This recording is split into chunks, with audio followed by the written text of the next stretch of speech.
so it's now day 4 with this project and the time has finally come. We are going to finish this up. I'd say I've put about 7 hours or so into labor total for this project. Of course, this has been my first time doing this whatsoever. But today, we're going to start off by sanding this and cleaning up some of the troubled areas that I saw. I tried to capture them on camera so you could see what I'm talking about.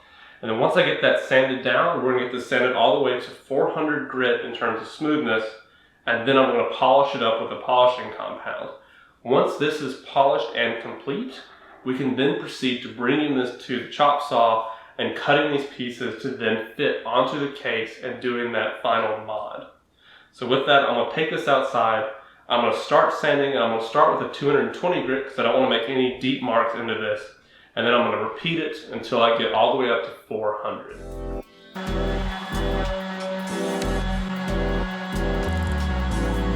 Alright, so here's the first 220 coat. I was able to sand down the rough areas for sure. And of course this is really terrifying, mainly because, you know, I've taken this beautifully polished piece and I've now immediately kind of marred it with sanding. But I know that once I get it to 440 grit and then I use a polishing compound, I'll be able to bring it out better than it was before I started sanding in the first place. You can see that some of these spots where I had a real rough area right here, you can actually see where it's blended nice and smooth. So it's actually really easy to see where it's sanded, where it's blended. And so I'm just going to kind of keep on going. Again, bringing it all the way up to 400 grit.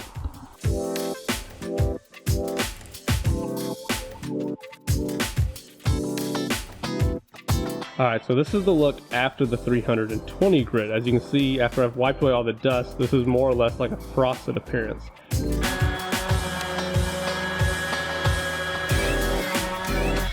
Alright, and here's the look after the 400.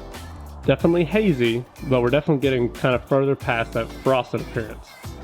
So I'm going to grab some automotive polishing compound and a buffer, and I should be able to get this to being nice and shiny again. Alright, so for the next stage I'm going to be using some automotive grade polish, which should be perfectly fine for this plasticky resin. For those interested, I'm using 3M's Perfected series. It is a 3-stage process. I imagine I'm only going to need 2 stages of it. So I'm going to start with the first stage and then we're going to see kind of what we get, and I'll keep going until I get the shine that I like.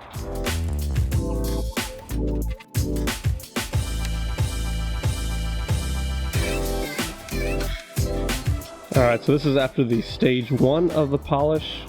It is definitely still hazy and not as transparent as I would like it to be, so I'm obviously going to keep continuing through this, but it is really smooth now.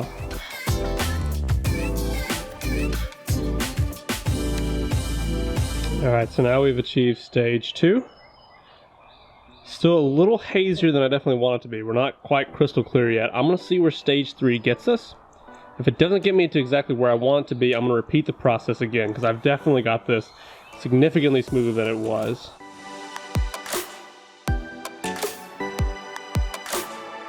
So this is it after stage 3, and although it looks good, I definitely have a haze over everything. If you're doing this at home, I definitely recommend going past 400 grit. That was the highest they offered for my orbital sander, but I think I might just start hand sanding it to either get it up to 1200 and then polish it again, or just attempt to polish this one more time with the stage 3 kit.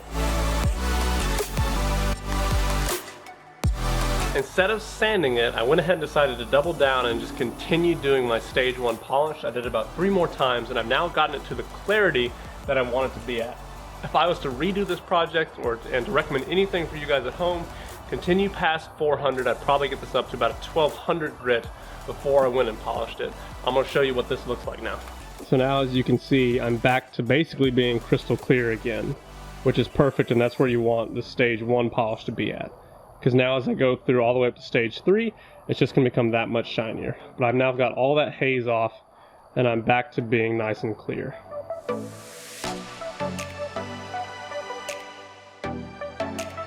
Oh yeah, this is exactly where I want to be now. In fact, maybe even on camera, you can literally see the haze difference between stage 2, or stage 1 right here, and stage 2. That is perfectly clear now. So stage 3 is really going to make this pop.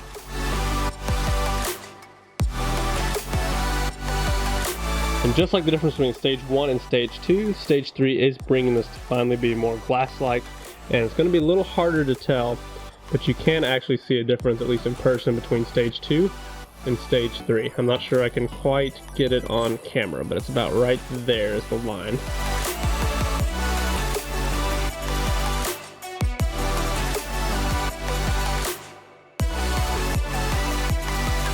Alright, so we are done polishing, and it is back to being incredibly glass-like. Now visually, when I look really close, I can definitely tell that there's more to be gained by keep going and going and going to really get it crystal clear. But to be honest, the epoxy itself gets to a point where it's not quite perfectly clear. So I think this is absolutely perfect for what we need.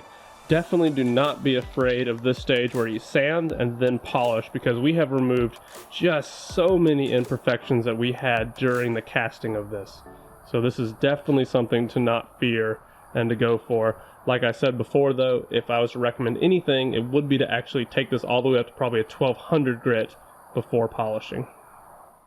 Alright, so we are now done making the epoxy bore with the epoxy resin pour for our project, and this has turned out, I mean, way better than I could have possibly imagined. So for the next part of this, it's by far the scariest because I could ruin it at this moment in time when I go to cut it. So I'm going to do my very best to measure, get exactly where I want it, so that way when I put it on the chop saw and I cut it, that we're going to be good to go.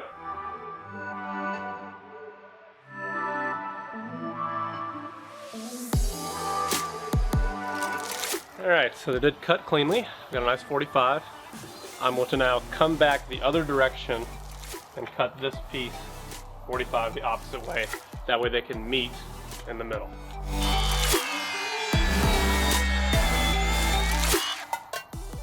There we go. This piece looks quite triangular, so I think I've done a really good job taking on just as much as I needed from this segment here. And now that I've got these pieces, I then need to find 19 inches from this inside corner all the way over here, do a straight vertical chop.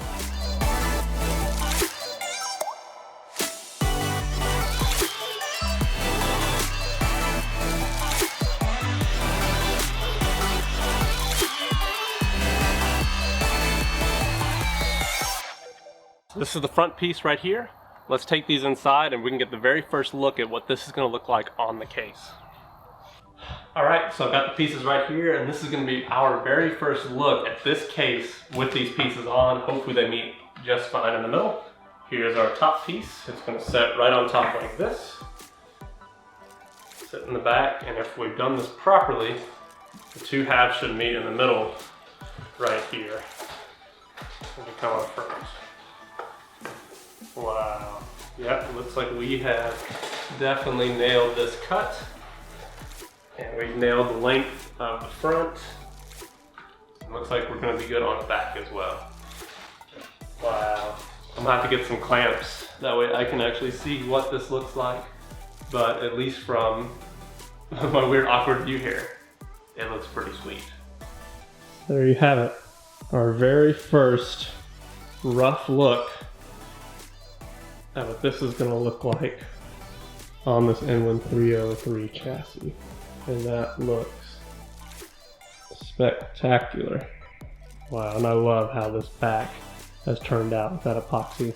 Now I will actually hit this with an epoxy, that way it kind of seals the wood on the back. And I'll do the same for the bottom here. I probably will not end up doing it for this gap, as this will need to be closed as tight as possible whenever I go to actually mount these pieces together.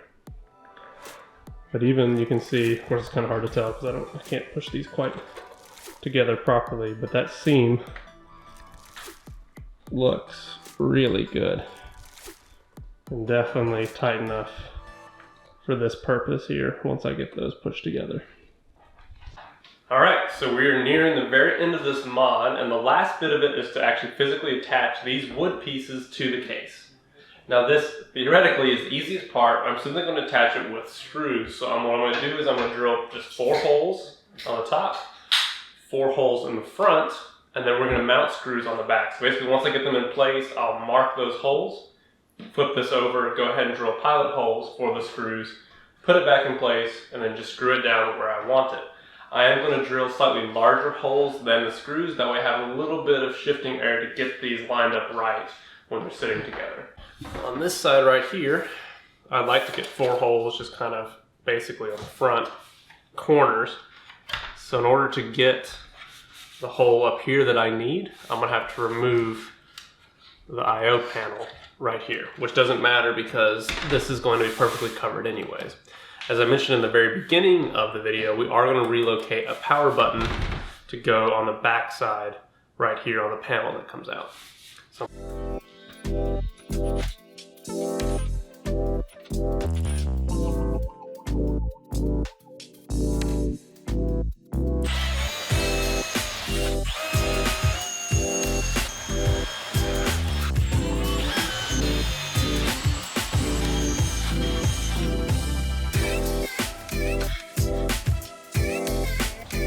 I'm going to go ahead and attach the top first, and once it's attached I'll be able to kind of rotate the case and work on the front side. Before that, I'm going to drill my pilot holes in here because the last thing I want to do is crack this wood, kind of drill out the core of the screw itself, that way the threads are all then attached and hold on to this.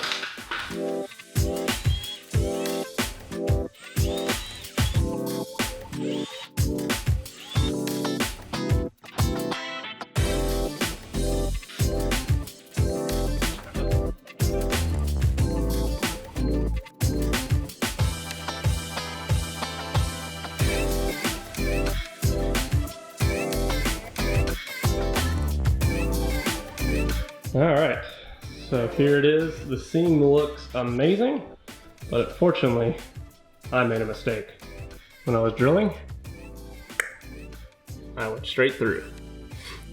Well, luckily, this is a decent location for the power button, so I'm gonna go ahead and drill this out, install our power button down here, that way it doesn't have to be on the back panel. Thankfully, it kind of splits this wood and this resin right here, and should look pretty neat. So I'm gonna go ahead, finish drilling this out, drill all the way through the metal, then install our power button. Alright, so to correct my mistake, I'm going to actually put the power button here, and I think it'll actually look really good because it also is blue and matches and nice and stainless. So I'm going to start by drilling this. There's point of no return, I just got to get it done. Alright, so slight change of plans. This switch, as you can see, does not have a lot of overhang to it. And it's almost precisely 5/8 inches in diameter. So because this is so precise, I'm actually going to take that top piece to the drill press, drill straight down, and then I can make a wider hole in the case with the metal because that won't be seen. But for this, I need this to be as precise as possible.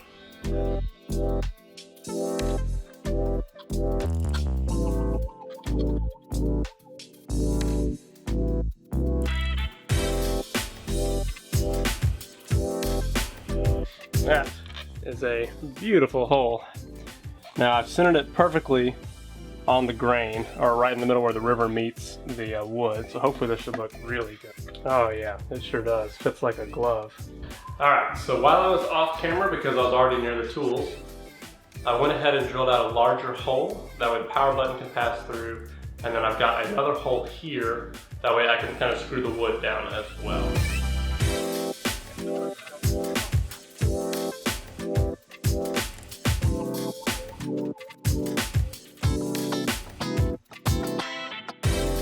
Now the next step I have to do, because this wood is too deep for these threads, I need to actually epoxy this into place.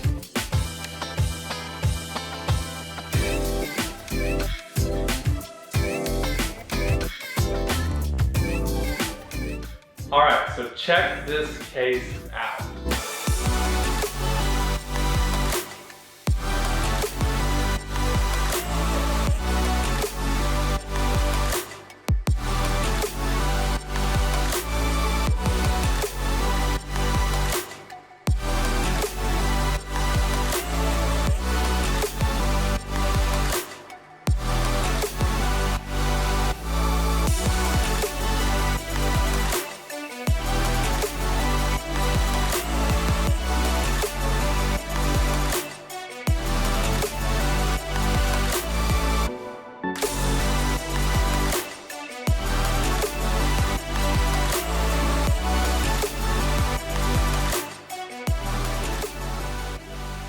All right, and with that, that's going to round up this video. This has been a 4-day long project, and I'd say about 10 hours of labor. It would have been less labor intensive if I had something like a planer to handle the sanding part of this and to get this perfectly level. All in all, we spent about $200 to do this, but with the caveat that we actually have enough materials to make 2 of these. So with that, stay tuned for the channel. We're actually going to do a build inside of this to match this case, and we are working on some form of giveaway with this case or something else that we can't yet say.